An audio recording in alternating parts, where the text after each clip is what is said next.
तो the way back म्हणजे खूप वर्षांपूर्वीची गोष्ट आहे साधारणपणे. I think it is in 1999 or 2000च्या आसपासचे. There was one patient who used to come to me with typical trapezial myopathitis, with wrist rheumatism, with small joint affections. All those things were there, and it looked to be quite common. I was very familiar with Rushtox, Simicifuga, common remedies at that time in early practice.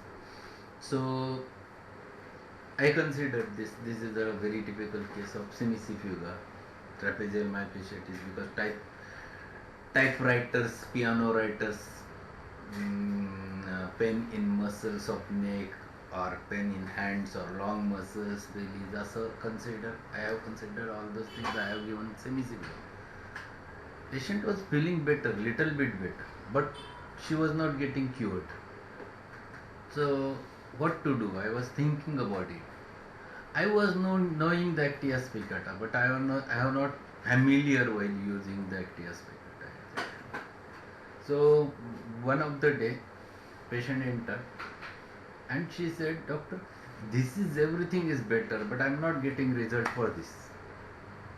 And she specifically said, "This is the level. I am getting very severe pain.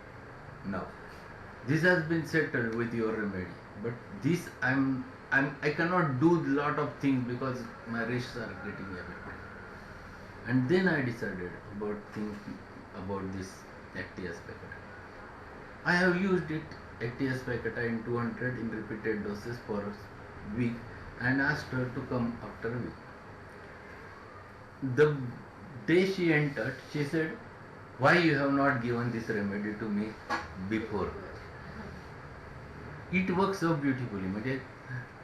So that is the specific thing about the Actia spicata, that it covers the wrist rheumatism associated with the small joint affection. And thereafter I have used this remedy n number of times. I used to consider the patients clinically, whether it is rheumatoid or inflammatory arthritis, or whether it is the metabolic arthritis, or whether it is a degenerative arthritis. You have to differentiate, because once you clinically diagnose, then you can think about the prognosis, as well as you can think about the remedial action also.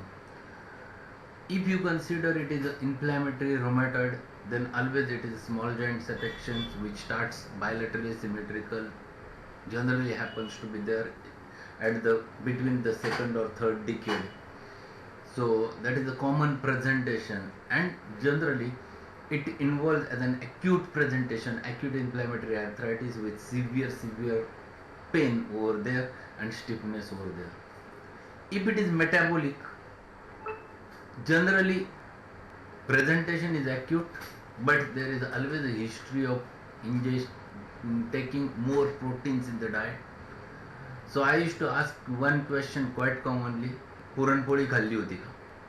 That is the common question I used to ask the patient. And this happens because it is fully of a protein, and that next day whenever patient wakes up from the sleep, he gets or he suffers from the severe joint pain, specifically the ball of great toe 90% of times, and that is typical metabolic arthritis presentation is like that. In degenerative, it is not like that. It is the weight bearing joints which gets generally involved in the specifically in old age. So knee joint, common site of affection, then ankles, then hips, and one forgets, but one is important, that is first metacarpophalangeal joint. It is also commonest joint which is used in every movement, can get an osteoarthritis. So this is the presentation in all three arthritis. You have to differentiate. Why you have to differentiate? Because accordingly you think. If it is a gouty arthritis, then you have to consider, if it is gouty, then a remedy which has a gouty tendency, which has a uric acid diathesis. So according to your thought, you can think about the remedies. And that's why the site of action which is mentioned on the first page of the Boric Symmetra Medica is very important from understanding the patient. So never forget to read that first few lines of Borix Mathematics, which guides you to a right remedy or which directly gives you a specific action. Even some remedies there, it has been mentioned that a remedy like Ruta, it has specific action on cartilages. If you read Rustox, it has a specific action on fibrous tissue. If it is Bryonia, it has very specific action on the serous tissues. So that specific action you can think about the remedials, and that's why I always tell all my students to go through the Borix Mathematics and don't forget the first few lines. Those are very essential for the practice point of view. Okay.